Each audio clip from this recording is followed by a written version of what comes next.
All right. Thereabouts. Yeah? Everything on? Everything is on. Oh, yes. Oh, yes.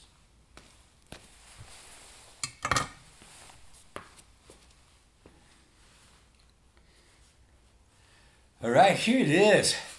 Christmas Day 2020. Wow.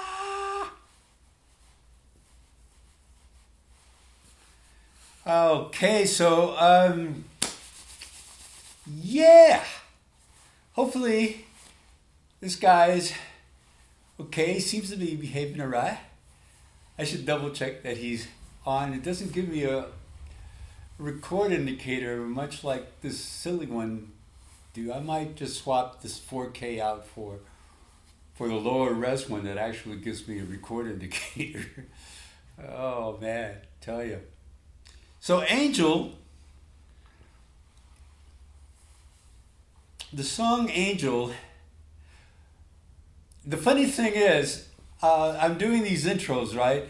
And so the song Angel has a relationship to the song Richard. And I did the intro, this video thing for the song Richard, just a few nights ago, maybe last week sometime, 4 or 5 nights ago. And in my mind, while I was doing that introduction, I thought I had already introduced Angel. And so I kept referring to it, through the introduction of Richard, back to Angel as if I'd already recorded, but I haven't really. So this is Angel here.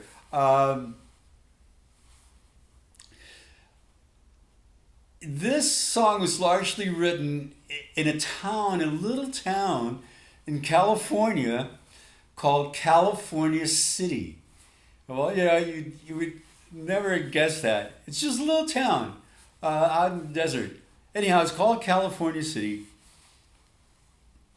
And I got to tell you a little story about I went there to play the duo, but this gal, Lynn Kovic, I think her name was, we had sort of scooped her up. I say we, Barry Vogue and I, we were thinking of putting a band together because Barry was like, if someone picked up one of his songs, he was going to take off, and we wanted to be there. I wanted to be there, as a musician and in any capacity. Really, I liked him. Barry Vogue was a nice guy. I assume he's still out there somewhere. I don't know. I've lost touch. But at any rate, so we get this girl singer, Lynn Kovic, beautiful voice, and the Barry thing kind of fades out. There was another singer in his stable of singer-songwriters from his publisher who did get the hit, and so the publisher and everyone went behind him and kind of left Barry sitting around. And so Lynn and I kind of got to be friends, and then we got to be kind of romantic people, and then we broke apart. It was like, and after we broke apart,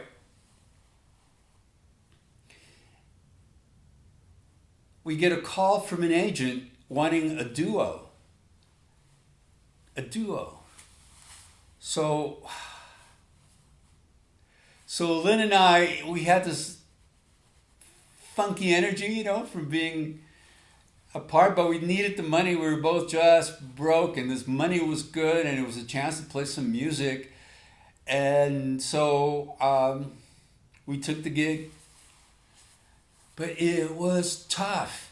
One of the toughest things I've ever done is do a guy-girl duo, or even in a band, when you're fighting with the other people and then you're playing songs. So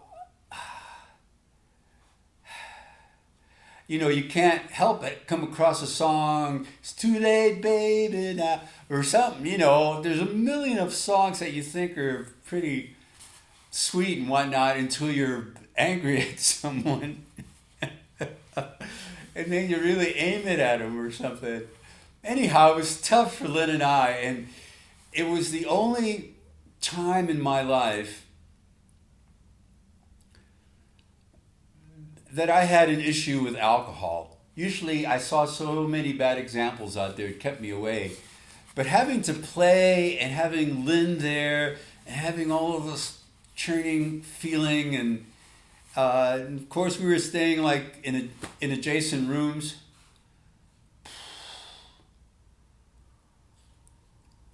Tough. It was tough.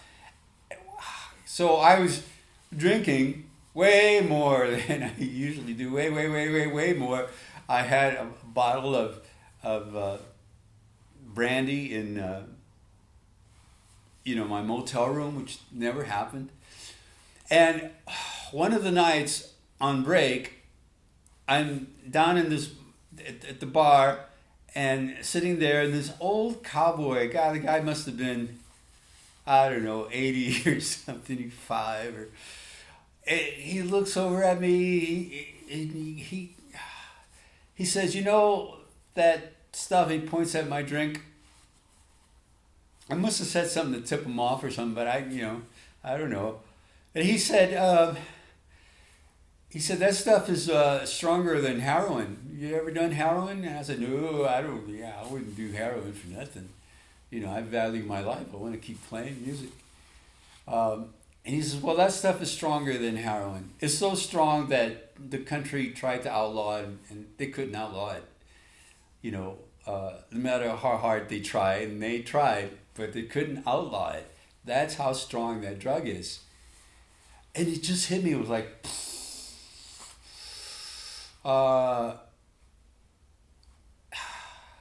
and so maybe the next day or a few days later, this went on for 2 weeks. It did get me to back off the alcohol and to respect it. Because I always had a high respect for it by seeing such bad examples of drinkers. But, for the emotion and all of that, and I tumbled into it and tumbled right back out. The whole span took about a week. And I got thinking about the cowboy that sat next to me, and I thought how, guardian angel-like kind of thing that you'd see in those sort of movies, Hallmark movies or something. And so I started writing a song on piano. Oddly enough, I wanted to get out of my room, and I went down to one of the halls one of the banquet halls, and there's a piano there. So I start writing this thing, and I start writing Angel, and then I started making it like an amalgamation of all my friends and good wishes that people have given me and things that I've learned and that sort of thing. Only I was singing Richard, because I thought of my best friend, and it'd be cool, so the song was really called Richard Then, right? And I got a good friend named Richard, yeah, kind of thing, And so it was Richard for a while. I remember playing the song for him in public. We just went up to like a singer-songwriter open mic thing in Laguna Beach, right on the ocean front, and sang it for him, and the crowd liked it, everyone liked it. It was like, hey, Richard, that kind of thing, right? So a few weeks later, could have been a month or two later, my sister opens this bar and restaurant in Anaheim. And she's talking to Richard about maybe painting a mural on the floor and on the outside for advertising. that kind of thing. So Richard and I are in the club, and I'm going to be the entertainer, right, in this club. So, setting up and stuff, and they're interviewing bartenders, and they interview this girl, and she's right away. We're checking her out, she's checking us out, and